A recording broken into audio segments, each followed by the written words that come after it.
आज कटक जाजपुर खोर्धा गंजाम और राउरकेला सहर में लॉकडाउन एसबू जिले में चेकिंग कड़ाकड़ी करुछि पुलिस।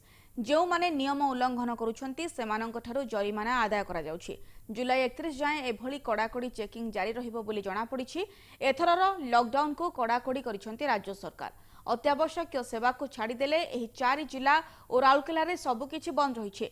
एबडे राजधानी भुवनेश्वर में मध्य लॉकडाउन प्रभाव देखा मिली। विभिन्न छक मानकरे पुलिस चेकिंग जारी रखिथिबा बेले अमानिया लोक मानकठारु 100 रु 500 टंका पर्यंत फाइन आदाय करा जाउछि।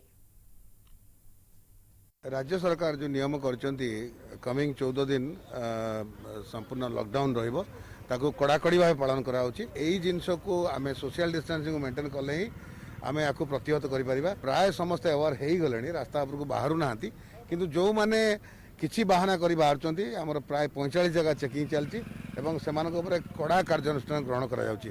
सकाळु प्राय 60-70 गाड़ी आमे सीज कलुणी, तांको ऊपर फाइन कलुणी। तेणु जनसाधारण को अनुरोध जे वर्तमान समय नुहे आ पुलिस आपण मानकु चेक करिबा। आपण माने निजे निजे अवेयर हेलेनी, एते दिन हे गलानी। तेणु घरे रुहंतु, खुशी रे रुहंतु, सुस्थ रहंतु, अन्य मानकु सुस्थ रखियो।